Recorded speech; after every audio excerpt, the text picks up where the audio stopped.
All right, caught it perfectly at golden hour. So, hello beautiful people.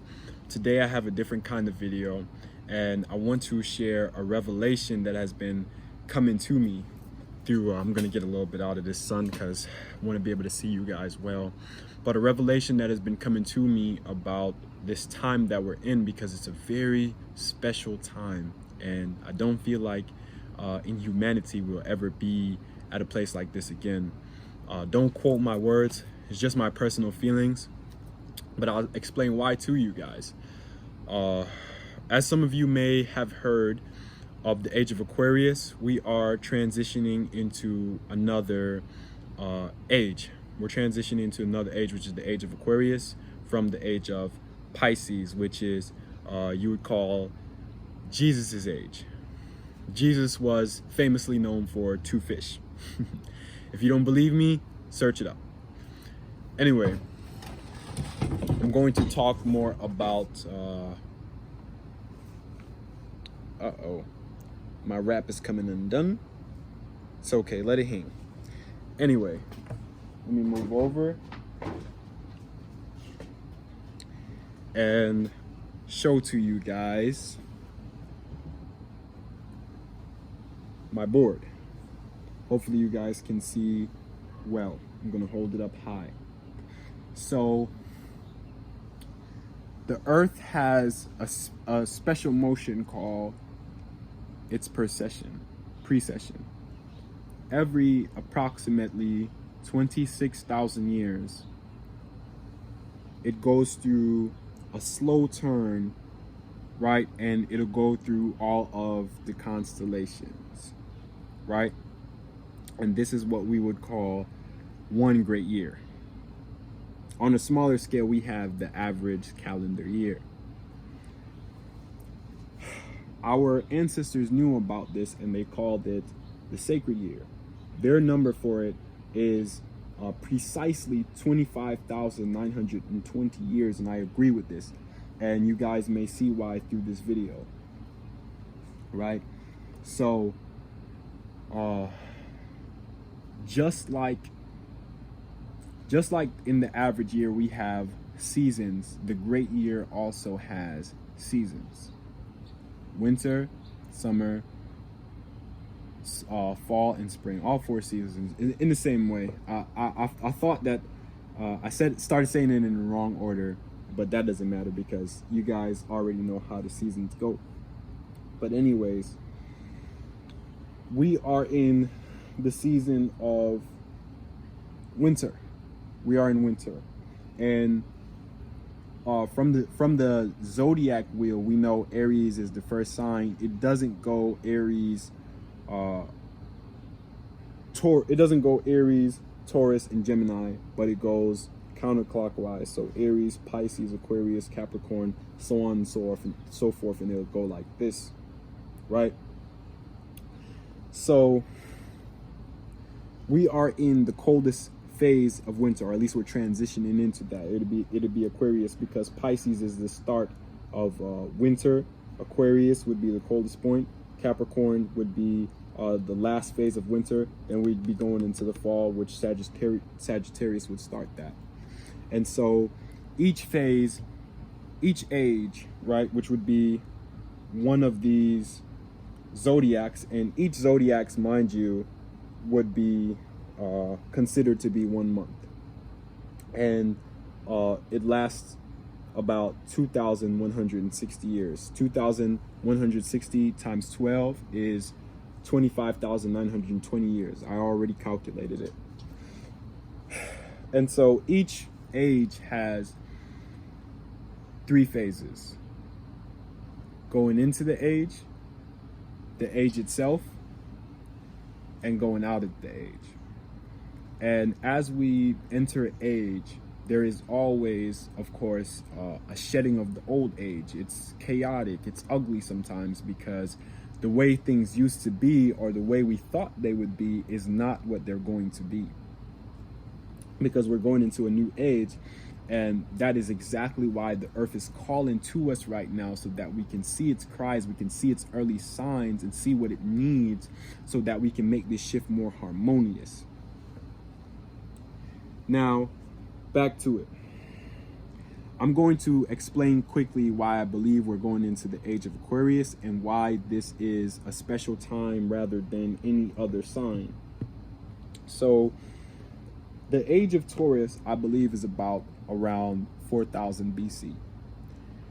And in the Bible, it was depicted by Moses, because Moses had got mad at his people when he was making the 10 Commandments, because they were worshiping a bull. And this bull was maybe a Egyptian god or something like that, but they were worshiping the god of the old age, right? And Moses got mad because Moses symbolizes, he was bringing in the age of Aries, which is right after Taurus in this constellation, in this slow wobble. So what Moses did was funny. He got angry and he told his people that they should kill themselves. And he didn't mean that literally, but meant just shed the age, I believe. And also he got mad because, again, when a new age dawns, you're supposed to adhere to it and not embrace the old age, because we have to move with the shift. I believe the age of Aries was around 2000 BC, and it's the age of Aries is symbolic with the Jews, particularly because they were signaling this change and this shift with the horn, right? The ram horn. They blow it all the time. I don't know if you guys have seen it, but if you're Jewish, or if you know Jewish people or familiar with their culture, you'll know it's a thing. And then you have the age of Pisces, which is would be at 0 AD approximately, because these shifts take place every 2160 years. But I'm saying roughly, so from Taurus 4000 BC, Aries 2000 going into Pisces. But of course, there's a little bit more added on to that, which would be about 160 years. It doesn't really matter because we don't exactly know when these ages has taken place anyway. It would be hard to know the exact date. You could just roughly speak on it. Pisces would be at around 0 AD, and symbolically Jesus' birthday is at 4 BCE, said to be. And Jesus is commonly symbolized by two fish. He's symbolized by two fish, and there is many scriptures, one where he fed hundreds of people with two fish, one where he met two fishermen, and he's just symbolized by that a lot in the Christian religion. And you'll see this a lot on the back of people's car. Hopefully you guys can see it. The Jesus lives fish. This is symbolized by Jesus' age, which is the age of Pisces, right? And Jesus already knew, because our ancestors, they were hipped with astrology. The Bible is completely astrological. Christianity is completely astrological. All of it derived from the Egyptians, and they too were in tune with astrology. They used to worship the sun, because the sun is the center of our existence. But anyway, just in the solar system, it's our livelihood. But anyway, Jesus said, right, he said unto them, and he said unto them, behold, when ye are entered into the city, there shall a man meet you, bearing a pitcher of water. Follow him into the house where he entereth. And this is completely symbolical, right? It's not to be taken too literal, but it is symbolical, because Aquarius is symbolized by a man pitching a bear of water. You can search up the sign. And so this is just evidence that we are going into the age of Aquarius, right? So the facts is all there. You guys don't really have to believe me. I'm not here to tell anyone to believe me or to not believe me, but I'm only here to share what I see because I strongly believe in this, right? So, okay, oh, I almost forgot. I'm ready to get into my ways of how to prepare because I feel like that's very important. Anyway, so if Taurus is from 4000 BCE, right? Gemini would be at 6000 BCE, approximately. Cancer, 8, and Leo would be at 10,000 BCE. And Aquarius would be at, going from Leo to Aquarius, that is 12,000 years. 12,960 years, according to the sacred calendar. Every season, which would be 3 platonic months, right? I say platonic because the hexahedron, it's a platonic solid. Its degrees is measured at 2,160, which exactly aligns with every one of these ages. But anyway, every season, which would be 3 platonic months, is 6,480 years. And that times by 2, I checked the math, would be 12,960 years precisely. And so going from Leo, I believe, which would be around 10 to 12,000 years, because Taurus being at 4,000, 6,000, 8,000, 10,000, it'd be at 10,000. I guess Virgo would be at 12, but for some reason, I don't know what I did wrong, but I believe Leo stands at the 12,000 mark going to Aquarius, because let's start Leo, right? 2,000, 4,000, 6,000, 8,000. No, we can't count Leo. 2,000, 4,000, 6,000, 8,000, 10,000, 12,000.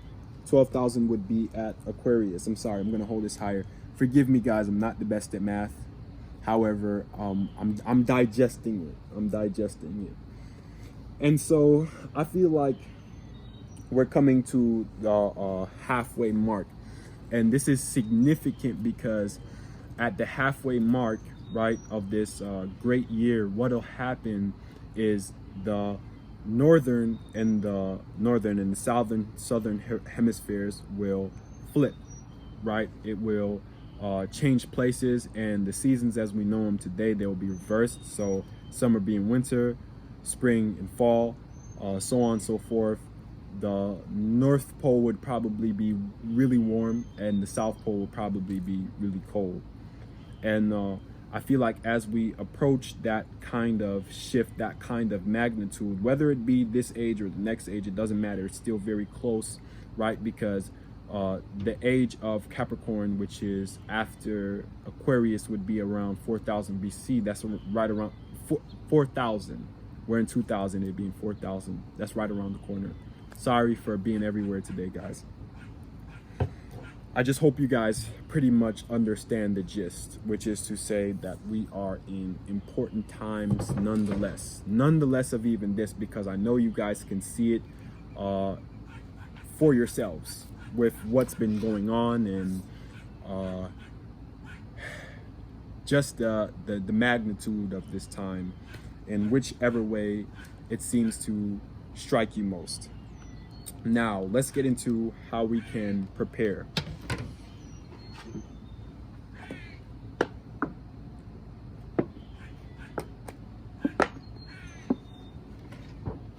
The first way I believe we can prepare for something like this is to get in tune with the weather, and specifically for our province where we live, the state.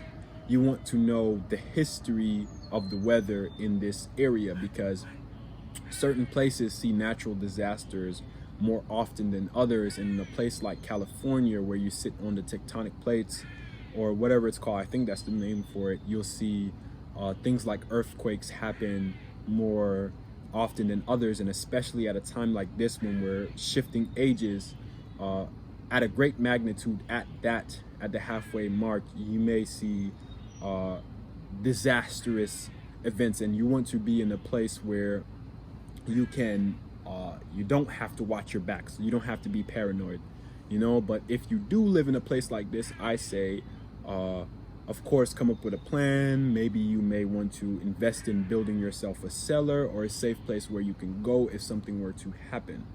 You know, it's not to be a doomsday preparer, but it's to acknowledge what's going on and to think about your safety, think about your future, your lineage. Anyway, location history is one.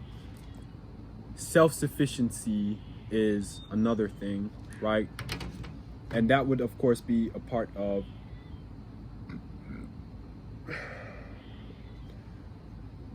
knowing the history of your location, because the news is not going to tell you this, the media may not tell you this. I mean, unless you come across a video like this one that's informing you on certain things. But you want to take that into your hands, because sometimes you have to dig a little deeper to get the facts behind things, right? So self-sufficiency is one. I recommend farming, you know, starting to plant your own food, because now in this time, a lot of information is being brought to light about these major food chains and about processed foods and how they affect our body in a very bad way. And so as more and more information is exposed, and as you start to take yourself more and more seriously, farming is something you're going to want to do for yourself. You're not going to want to depend on the economy for your food, because that's something that's just at the start of any civilization. It's a must. You have to know how to source your own food if you want to live, you know. And this is not, again, survival cries, but it's just natural everyday living. And solar energy, that's one thing I recommend. This summer I'm going to build a solar panel for my home, and it's pretty simple. As daunting as it may sound, I believe it's simple, and if it is difficult, I don't mind learning. So solar energy is definitely something you want to invest in, because you can always depend on the sun for its energy, more than you can depend on electricity that runs that can go on and off in the events of weather and so on and so forth. And another thing you want to be aware of is deception, right? Because that is moving at unrivaled pace at this time. Aquarius is the bearer of knowledge, but the shadow aspect of that would of course be deception, right? This age is meant to bring light to a lot of the deception, right? You want to bring light to a lot of things like the food chains and how processed food is affecting our body, and also about how media is consuming our lives. I just looked down at my phone as soon as it just ring on, even though I be practicing good habits of grounding and just letting my phone be. You know, I'm not a social media person like I used to be anymore, but it's still certain little habits that my phone will light up and I'll look at it.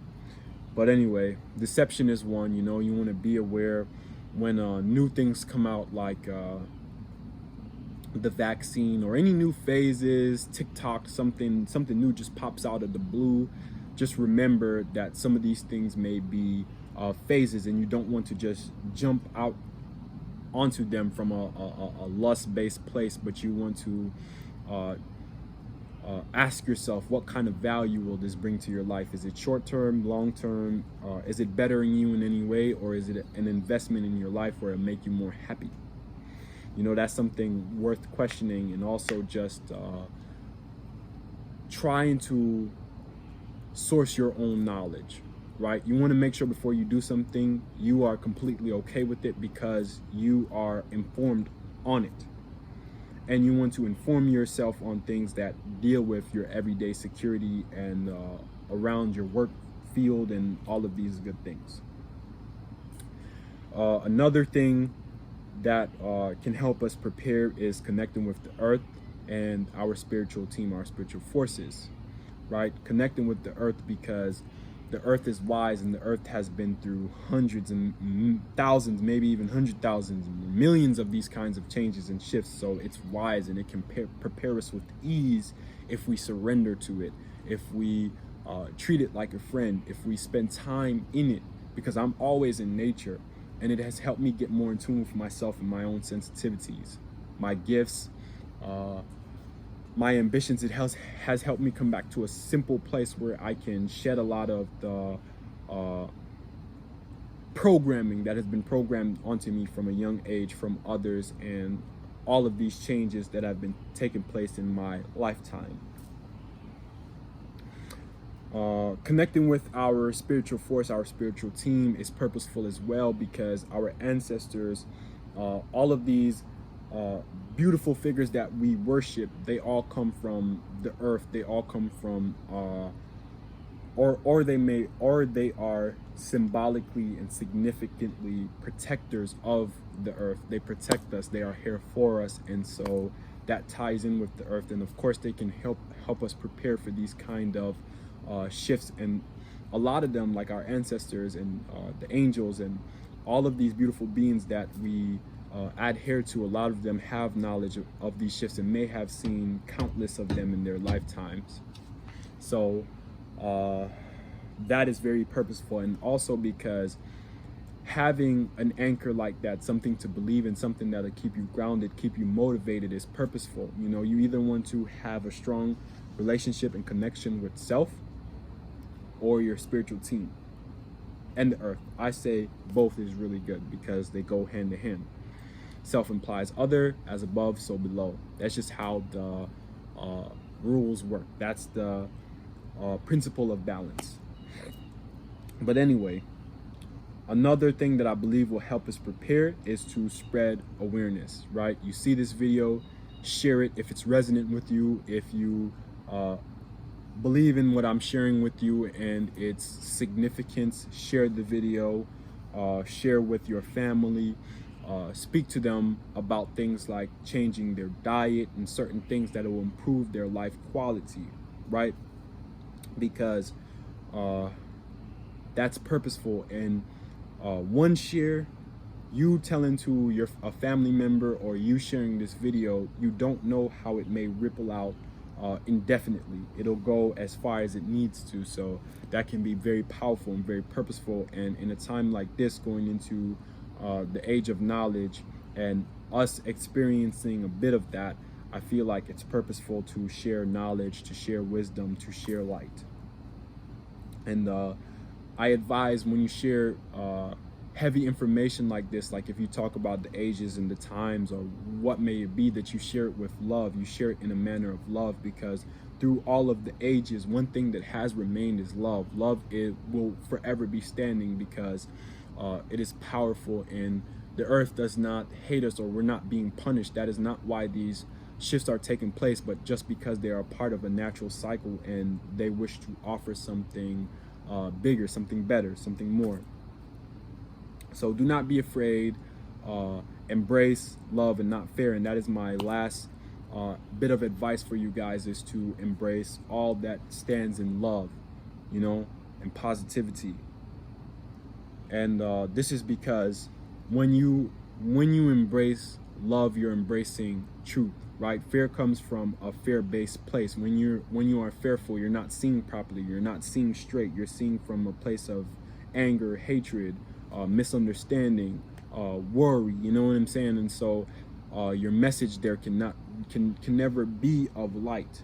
You know, it's not of truth and love, of which something that's forever standing, but it's of fear. It's of something much more low than that, you know. So, and also embracing love, it'll help you get deeper with yourself. It'll help you be more vulnerable with yourself and with others, because that's what this time is all about too. It's about connecting with others. It's about seeing the merit in connecting with others and connecting with the earth, and building a relationship with it, because again, that's what will help us experience more of a smooth transition rather than separating from others and separating from the earth, right? Because from my witness, just in the past ages to now, I feel like we have come to have less of a relationship with earth and with ourselves, but that is changing more rapidly in a time like this, and I'm glad, I'm happy, you know. And I also think this is symbolical because being in Aquarius and Leo being here, which the sun rules Leo, I feel like again we are furthest away from the light truth, you know what I'm saying? But again, that is the merit of this time. Aquarius is the knowledge bearer, and we're shifting into that age, and so I feel like all of that is being changed as we go into this age. Anyway, not the point. I just seen a little correlation there. But to end this video off on a more positive note, I'm going to cite a mantra. But before I do that, I just want to say, if you are in the New York province, or really for that matter anywhere around the world, I just want you guys to really be aware of the weather at this time, particularly because I've been having dreams about strong winds, right, for the past 2 weeks, I believe.